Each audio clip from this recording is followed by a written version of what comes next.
시편 우리 44편도 표지어를 보면 고라 자손의 시다 이렇게 되어 있죠.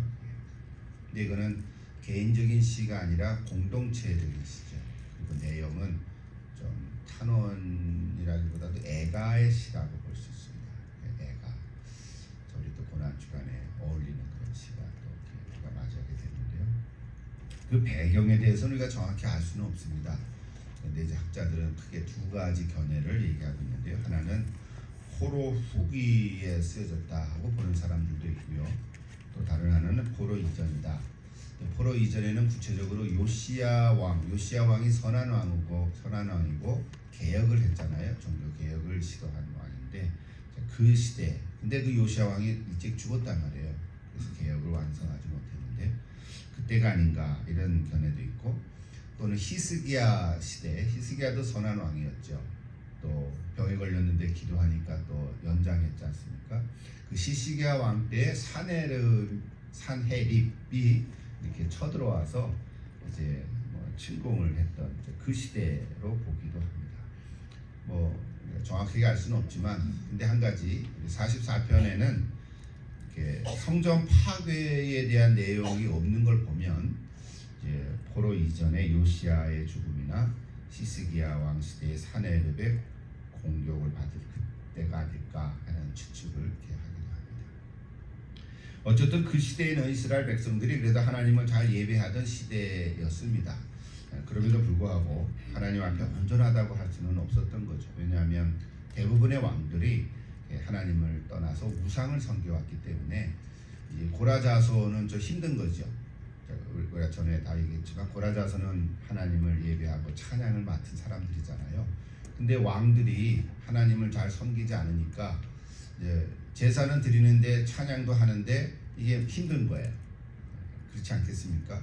그래서 이제 이 찬양을 담당하던 고라 자손들은 이럴 때 우리는 어떻게 하는가 이제 고민하고 하나님께 슬프며 울부짖으며 이런 아픔들을 이제 노래로 한 것이 오늘 시 44편. 이제 내용을 이제 살펴보겠지만 좀 깁니다. 26절이나 되다 보니까 또 짧은 시간에 한 절씩 다 못하고 좀 뭉뚱그려서 이렇게 말씀을 드리게 되겠지만, 핵심은 이런 거예요.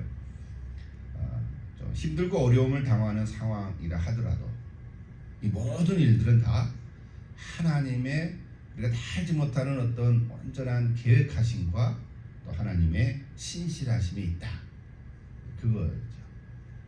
우리가 보기에는 힘들고 어려운 고난의 현장이 있지만 심지어는 나라가 이렇게 공격을 당하고 있다 하더라도 내가 하나님의 신실하심 안에 있다. 이제 그런 고백을 시인이 이제 보여주고 있습니다. 크게 두 부분으로 나눌 수 있는데 1절부터 8절 그리고 9절부터 마지막 26절까지인데요. 그래서 1절부터 8절까지는 하나님께서 지난날에 주신 그 승리를 되돌아보면서 기쁨과 감사를 고백하는 내용이고요. 또 9절부터 26절은 하나님이 나를 버리신 것 같아도 버리신 것 같아요. 내가 기도하고 나아갔는데도 오히려 하나님께서는 응답이 없으셨어요. 그럴 때 주님을 잊지 않고 회복을 위해서 이제 간구하는 이제 그런 내용이 이제 두 번째 부분입니다. 이제 제 아내가 찬양곡을 쳤는데 그 부르기 전에 한 말씀만 더 드리면, 오늘 특별히 44편 중에는요 22절이 굉장히 유명한 구절입니다. 먼저 한번 보겠어요. 22절. 자, 44편 22절을 보면 어떤 말입니까? 우리가 종일 주를 위하여 죽임을 당하게 되며 도살할 양같이 여김을 받았나이다. 어서 많이 들어본 구절 아닙니까? 이거 누굴 가리킬까요? 예수님이죠. 놀랍지 않으세요? 다시 우리가 종일 주를 위하여 죽임을 당하게 되며 도살할 양같이 여김을 받았나이다. 이 시편 44편 22절에 이 구절이 있어요. 근데 이 구절을 사실은 사도 바울이 로마서 8장 36절에서 인용했어요. 로마서 8장도 이따 좀 찾아보겠습니다. 8장 36절에서 이 구절을 인용했어요. 그러니까 로마서 8장은 우리가 아는 대로 성령의 장이잖아요. 로마서 7장은 내가 중심돼서 고통 속에 있었는데 8장으로 넘어오면서 성령께서 이제 다스리시는 삶을 노래한 거잖아요. 로마서 전체를 우리가 알지만, 그러니까 8장은 그런 귀한 장인데, 성령의 장인데, 마지막 31절부터 39절 그 한 덩어리의 주제가 그리스도의 사랑, 하나님의 사랑에 대한 이야기거든요. 그 가운데 오늘 36절에서 사도 바울이 오늘 시편 44편 22절을 인용한 거예요. 놀랍죠? 그래서 35절과 37절 앞뒤에 있는 구절들을 보면 얼마나 좋은지요. 35절을 제가 읽을게요. 여러분 나중에 이따 로마서 8장 손가락에 껴놓고 한번 읽어볼 텐데요. 자, 누가 우리를 그리스도의 사랑에서 끊으리요? 환난이나 공고나 박해나 기근이나 적신이나 위험이나 칼이랴. 그러면서 우리가 이렇게 나오는 거예요. 기록된 바 이 우리가 이렇게 나오는 거거든요. 그리고 36절 끝에 37절은 반전의 말씀을 선포하고 있죠. 그러나 그렇죠. 그러나 우리가 종일 주려야 죽음을 당하게 되면 도살할 양같이 여김을 받았나이다. 그러나 이 모든 일에 우리를 사랑하시는 이로 말미암아 우리가 넉넉히 이기느니라. 여러분 이 구절 다 아시잖아요. 제가 뭐 수없이 인용하고 이렇게 말씀을 드린 적이 있는데요. 그러니까 이 구절을 때 우리가 얼마나 힘이 나고 위로와 용기를 갖게 됩니까? 근데 오늘 여기 사도 바울이 시편 44편 22절을 인용하면서 로마서 8장을 마무리하고 있는 거예요. 우리를 사랑하시는 이 곧 예수 그리스도잖아요. 그리스도로 말미암아 우리가 넉넉히 이길 수 있다. 이제 로마서 8장의 마지막 주제인데 오늘 특별히 44편 22절에서 그 구절을 고라자손이 이렇게 쓰고 있습니다. 자, 이제 내용을 이제 좀 이제 나누고요. 먼저 44편 곡을 한번 살짝 듣고 또 한번 불러보도록 하겠습니다. 목이 별로 좋지 않아서 네, 맞아요. 제가 멜로디를 좀 크게 칠 테니까 죄송합니다. 같이 따라 불러보십시다.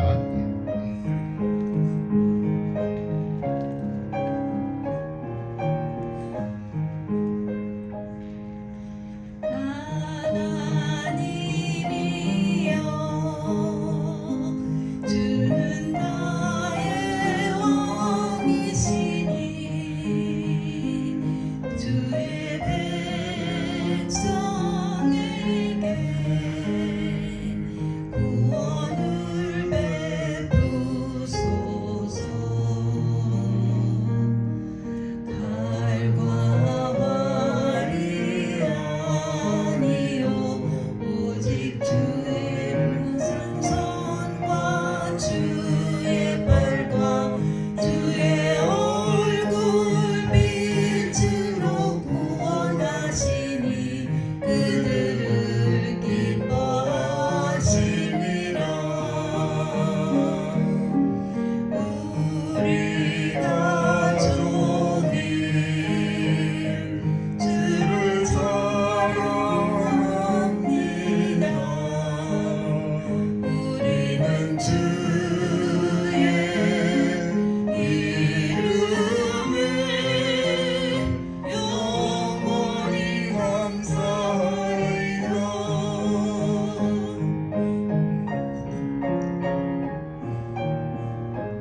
압니까?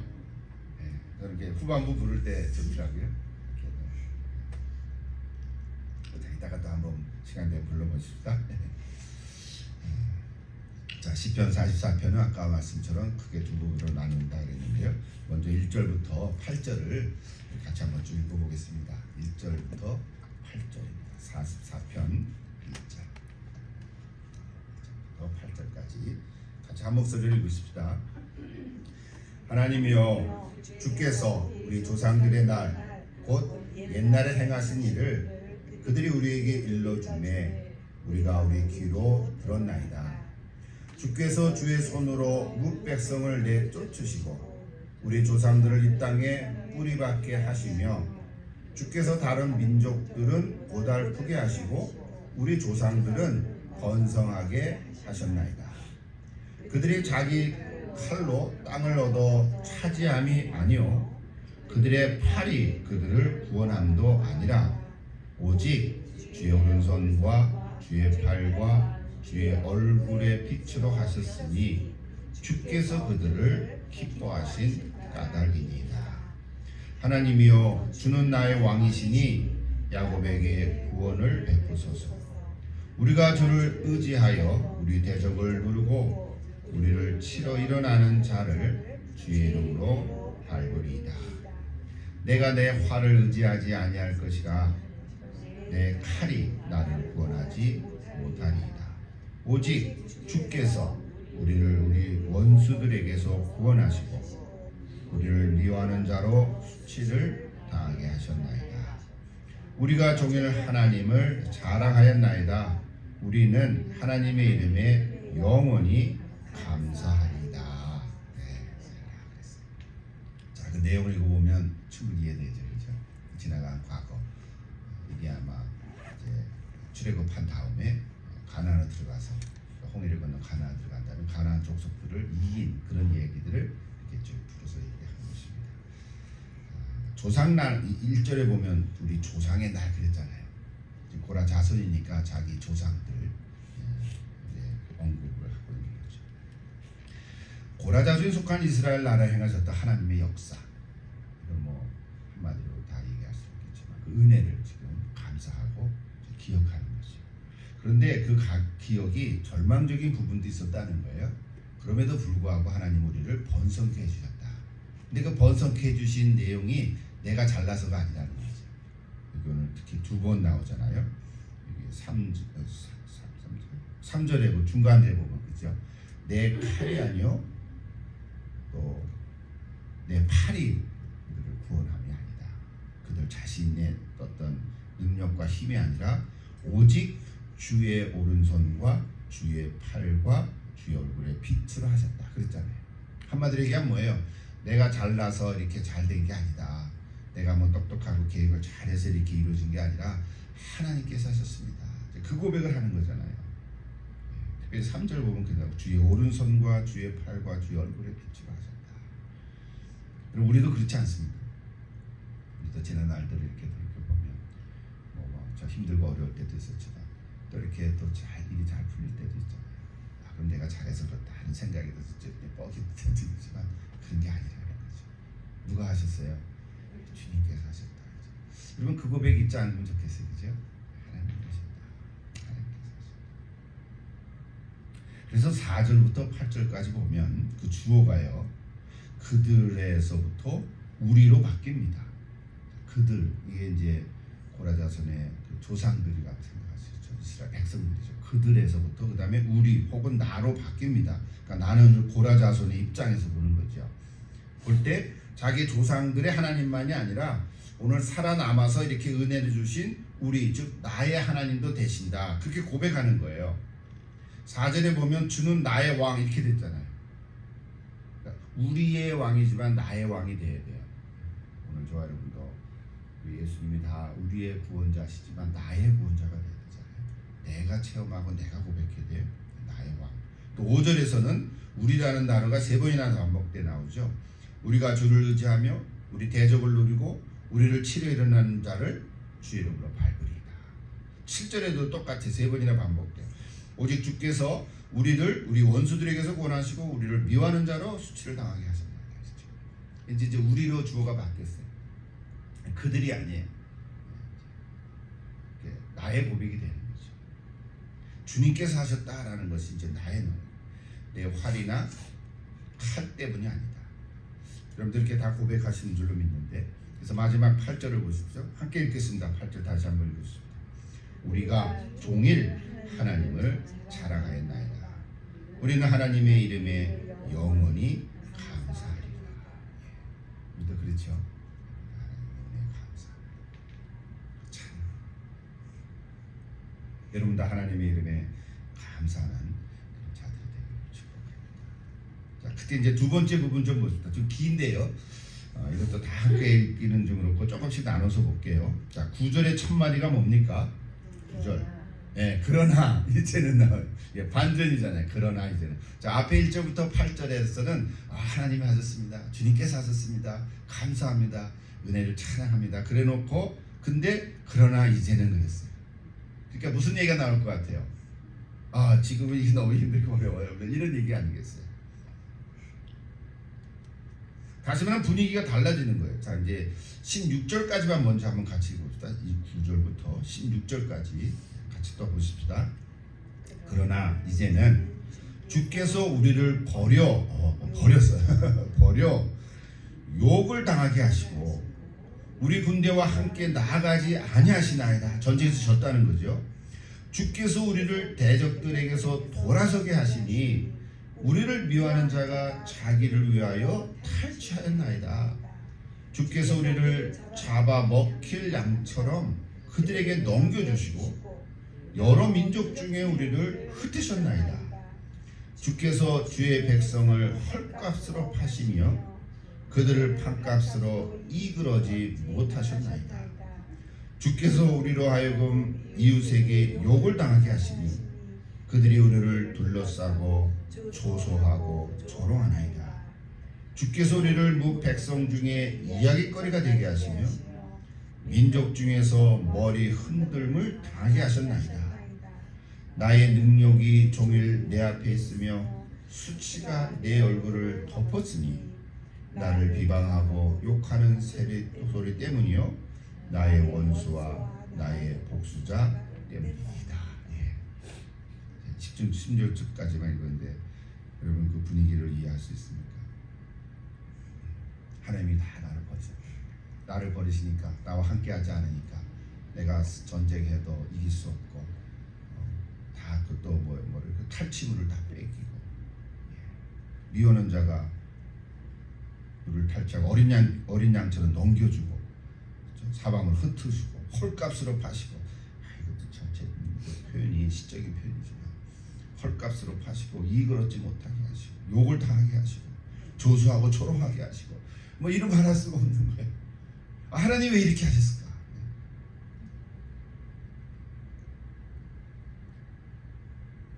머리를 흔들면 당하게 하신다는 것은 무시하셨다는 거잖아요. 이방 민족들이 하나님을 섬기는 하나님의 자녀들을 무시하셨다는 거예요. 오늘날로 얘기하면 우리 예수 믿는 하나님의 자녀들인데 믿음으로 생활을 잘 해왔는데 막 엉망이 된 거예요. 그랬더니 주변에 있는 사람이 우리를 무시하는 거예요. 조롱하고 너 예수 믿었다니 잘됐다. 그냥 꼴 좋다. 이렇게 우리를 막 조롱하는 거예요. 막 견딜 수가 없는 거죠. 자, 이런 일을 당할 때 어떻게 해야 되냐? 요게 이제 우리의 오늘 주는 메시지지만 자 17절 한번 보시죠. 17절 고라자손의 반응이 나옵니다. 17절 어떻게 하라고요? 이 모든 일이 우리에게 임하였으나 우리가 주를 잊지 아니하며 주의 언약을 어기지 아니하였나이다. 이게 이제 뭐랄까 신앙 고백이죠. 이 모든 일이 우리에게 임하였어요. 맞아요. 내가 다 망가지고 뭐 쫓기고 헐벗고 하는 일마다 안 되고 몸도 상하고 애들은 말 디리게 안 듣고 이런 구체적으로 우리의 삶에 적용해 보면 하는 일마다 다 안 되고 이제는 없어지는 것 같은 그런 속인데 뭐라고 고백해요? 이 모든 일이 우리에게 임하였으나 그 다음 뭐예요? 우리가 주를 잊지 않아야겠다. 주의 언약을 어기지 않아야겠다. 한마디로 고라 자손의 신앙을 엿볼 수 있는 대목이에요. 아마 하나님께서는 이 부분을 귀하게 여기셨다라고 생각합니다. 그럼에도 불구하고 우리가 주를 잊지 않고 주의 언약을 어기지 아니했다는 거 아니에요. 이게 귀한 신앙이에요. 또 18절 또 보세요. 그래서 어떻게 됐습니까? 우리의 마음은 위축되지 아니하고 우리 걸음도 주의 길을 떠나지 아니하였다. 예. 아, 멋있잖아요. 낙심하지 않았다는 거예요. 마음이 위축됐다는 거는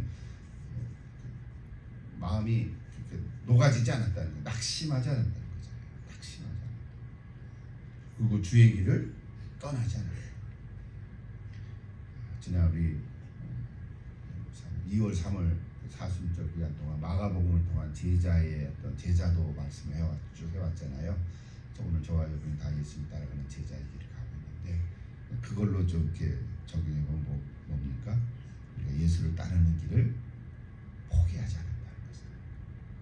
여러분 예수 믿고 예수님을 따라다니면 다 만사 형통대제잖아요. 처음에는 잘 됐어요. 기도하는데도 응답이 팍팍 일어나고 얼마나 좋은 일들이 많이 있어요. 그런데 제자의 길을 따라간다고 생각했는데도 어려움이 있었어요. 그러면 어떻게 해요? 포기하기가 쉽지 않아요. 그런데 포기하지 않았다. 얼마나 잘했습니까? 마땅히 그래야죠. 이 고라 자손도 그랬다는 거예요. 그런데요, 하나 더 보세요. 18절 잘 보세요. 우리의 마음은 위축되지 아니하고 우리 걸음도 주의 길을 떠나지 아니하였느니라 하면 되는데 그 다음 뭐가 됐어요? 아니하였으나 왜 우리 한국 성경에는 아니하였으나가 그 앞에 나오는데 영어나 이렇게 보면 그냥 아니하였느니라 하고 끝나요. 피어리드가. 그 다음에 19절에 가서 그러나가 나오거든요. 우리가 배운 성경이 있으면 같이 보세요. but가 그때 나와요. 자, 주의 길을 떠나지 아니하였으나 그러니까 아니하였느니라 그러나 이렇게 된 거예요. 19절에 보면. 그러니까 예수를 따르는 제자의 길을 포기하지 않고 마음도 낙심하지 않고 그래도 힘들어도 그 길을 계속 떠나지 아니하였는데 그 다음에 모든 일이 조금 회복되고 형통하리라고 생각했는데 그런데 그러나가 왜 다시 나오냐 이게 그렇죠. 자, 19절부터 21절까지 이제 좀 묶어봅시다. 21절까지 같이 보세요. 19절. 그러나 주께서 우리를 승량의 처소에 밀어넣으시고 우리를 사망의 글로 덮으셨나이다. 우리가 우리 하나님의 이름을 잊어버렸거나 우리 손을 이방신에게 향하여 폈다면 하나님이 이를 알아내지 아니하셨으리까 무릇 주는 마음의 비밀을 아시나이다. 무슨 얘기예요? 승냥이의 처소, 승냥이라는 거는 좀 사나운 짐승을 얘기하잖아요. 승냥이. 제가 안다고 생각해서 정확히가 안 찾아봤는데 승냥이라는 게 뭐지? 또 짐승이죠. 그러니까 사나운 짐승 뭐 이렇게 얘기할 수 있어요. 그러니까 사나운 짐승이 들끓는 광야로 내몰아서 죽음의 그늘 가운데 내버려 두셨다는 거예요. 아까 그 9절부터 16절까지 나를 버리고 뭐 이렇게 패하게 하고 조소하고 욕당하게 하고 이런 거 많이 했는데 그럼에도 내가 이거 다 주께서 하시는 거니까 내가 낙심치 않고 주의 길을 떠나지 아니했습니다. 그렇게 했잖아요. 이번엔 잘했어요. 그런데 오히려 더 어려움에 몰아냈다. 그리고 여기 우리가 하나님의 이름을 잊어버렸거나 우리 손을 이방신에게 향하여 폈다면, 그러니까 펴지 않았다는 거잖아요. 하나님의 이름을 잊지도 않았고 이방신에게 절하지도 않았다는 거잖아요. 만약에 그렇게 했었다면 하나님이 이를 알아내지 아니하셨겠습니까? 만약에 그렇게 했다면 하나님이 이미 다 아시지 않았겠습니까? 근데 우리는 그렇게 안 했다는 거거든요. 이방신 섬기지 않았다는 거예요. 세상으로 나가지 않았다는 거거든요. 그러니까 하나님이 다 아실 수밖에 없다는 거죠. 하나님 모르셨겠어요? 다 알지 않으셨겠습니까? 이제 그런 얘기하는 거예요. 왜? 하나님은 우리의 마음을 아시기 때문에. 자, 그런데 그러니까 왜 왜 하나님께서 우리를 이렇게 승량의 소굴로 밀어넣으시고 심지어는 깊은 어둠으로 덮으셨을까? 하나님은 답변이 뭡니까? 하나님 어떻게 말씀하세요? 없어요. 하나님 응답이 없다 말이죠. 근데 교훈은 있어요. 교훈은. 그게 오늘 22절입니다. 22절 다시 한번 읽어봅시다. 우리가 주를 위하여 죽임을 당하게 되며 도살할 양같이 여김을 받았나이다. 비유 말씀이잖아요. 도살할 양같이 하루 종일 죽임을 당하는 것은, 근데 여기 하나 단어가 착 있어요. 뭐예요? 주를 위하여 그렇다는 거예요. 그냥 이게 참 우리가 받아들이기 쉽지 않은 건데, 주를 위하여 그렇다. 자, 고라자손 이 시인이 이걸 어떻게 알았을까요? 이 영적인 비밀을 어떻게 알았을까? 우리 아까 언급해서 로마서 8장 36절에서 사도 바울이 인용했다 그러는데요. 자, 이 구절은 십자가를 지고 골고다로 가시는 예수님의 모습과 같잖아요. 죽임을 당하고 도살할 양같이 여김을 받은 우리 예수 그리스도의 모습이잖아요. 또 이사야 53장에도 나오지만 고난의 길을 말해주고 있잖아요. 근데 이 모습을 이 고라 자손이 어떻게 알았을까? 참 신비한 거죠. 구약의 시편인데, 그러므로 이 구절은요, 구약 시대에서 하나님을 섬겼던 고라 자손의 그 힘들고 어려운 고난의 모습을 통해서 우리 신약 시대의 십자가를 지고 가시는 예수님의 고난의 모습을 오늘 우리는 볼 수가 있는 거예요. 그렇죠? 그렇다면 오늘 우리도 마찬가지 아닐까? 이게 이제 우리에게 주시는 영적인 교훈인 거죠. 오늘 저와 여러분의 삶 가운데서도 이러한 정도의 힘들고 어려운 상황에 처했을 수 있을 때 이 모든 것들은 다 주님의 허락하여 일어나는 일들이고, 그 다음에 뭐예요? 주를 위하여 이런 일들이 일어나는 겁니다. 그러니까 어떻게 해요? 견딜 수 있다는 거죠. 우리 여기까지 같이 갈 수 있으면 좋겠습니다. 우리가 예수님은 아니지만 죽임을 당하고 도살할 양같이 여김을 받는 그런 예수님의 모습 가운데, 그 예수님도 그 처절한 고난의 길이 주를 위하여 그렇게 했다, 그런 거 아니겠어요? 그래서 마지막으로 시인은요, 이렇게 이게 기도입니다. 간구합니다. 자, 마지막 23절부터 26절을 마지막 부분인데 같이 한번 읽어보겠습니다. 23절입니다. 주여 깨소서, 어찌하여 주무시나이까? 일어나시고 우리를 영원히 버리지 마소서. 어찌하여 주의 얼굴을 가리시고 우리의 고난과 악죄를 잊으시나이까? 우리 영혼은 침토 속에 파묻히고 우리 몸은 땅에 붙었나이다. 일어나 우리를 도우소서. 주의 인자하심으로 말미암아 우리를 구원하소서. 예, 기도하는 것밖에 없어요. 자, 22절은 우리가 아까 신약 성경의 관점에서 해석을 했으니까 그렇게 우리가 이거 예수님이구나 우리는 이제 알게 됐지만, 고라자손은 그것이 예수님인지 십자가를 지고 가시는 분인지는 알지는 못했을 거 아니에요.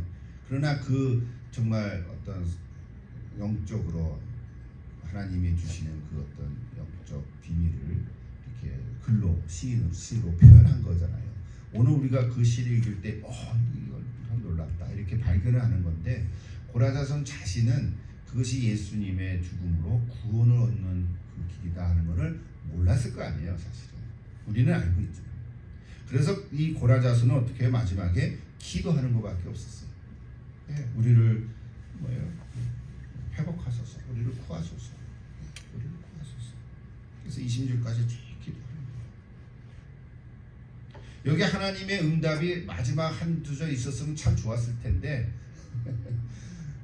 내가 너를 일으켜서 세우느리라 이렇게 한두 절 있었으면 그게 결론이 됐을 텐데 없어요. 그래서 그 응답은 어디서 찾을 수 있어요? 우리 로마서에서 찾을 수 있어요. 자, 로마서를 한번 갑시다. 오늘은 10편 44편 읽었지만 마지막 로마서를 한번, 하나님께서 뭐라고 하셨을까? 자, 로마서 8장, 자, 아까 인용했는데요. 로마서 8장은 우리 자네 막 로마서 강의할 때 암송도 한 적이 있었죠, 그죠? 우리 권사님이 그냥 8장을 줄줄 다 암송하셨었는데, 예. 로마서 8장 한번 가보십시다. 다 보기는 시간이 없으니까 37절을 가보세요.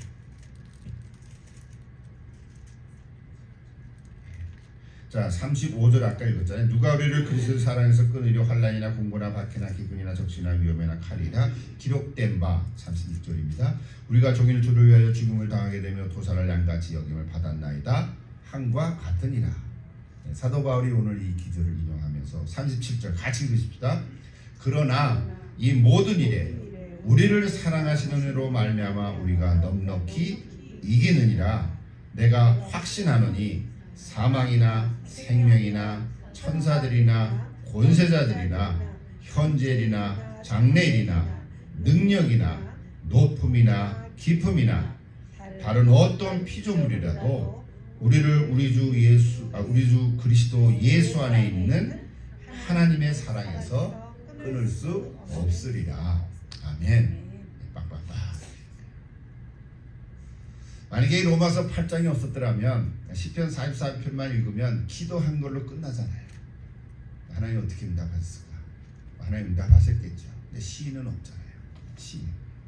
그래서 오늘 우리 시편 44편을 통해서 우리 은혜 받는 것은 특별히 고난 주간을 통해서 이게 또 딱히 맞는 시편 44편을 묵상하게 됐는데요.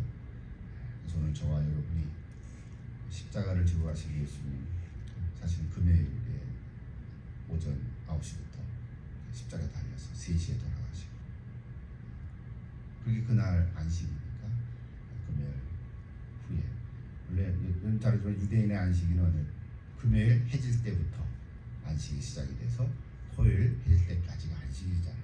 그러니까 안식일 날은 이런 재판을 못하니까 그 안식일 되기 전에 재판을 하느라고 목요일 밤부터 막 이렇게 해러 왔다가 또 빌라도 중국에 갔다 밤새 그 시달리시다가 금요일 오전에 돌아가신 거잖아요. 그래서 안식일, 그러니까 돌아가시고 나서 안식이 시작된 거죠. 오후 3시에 돌아가시니까 이제 무덤에 갇히시고 그다음에 안식이 시작됐어요. 그것이 이제 토요일 하루 종일. 그리고 안식 후 첫날, 안식 후 첫날, 그것이 오늘날 우리가 얘기하는 주일.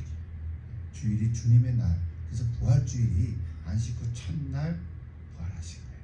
그래서 우리가 주일날 예배드리는 이유가 사실은 우리 영어로 얘기하면 썬데이지만 그 선이 태양이라서 태양신을 섬겨서 우리가 주일날 예배드리는 게 아니라고요. 예수님이 무덤에서 부활하셔서 안식 후 첫날 새벽에 부활하시기 때문에 우리가 예배를 드리는 것입니다. 얼마나 놀라워요. 그래서 오늘 사도 바울이 로마서 8장의 이 말씀을 가지고 이제 내일 모레 데이트 지나면서 승리의 찬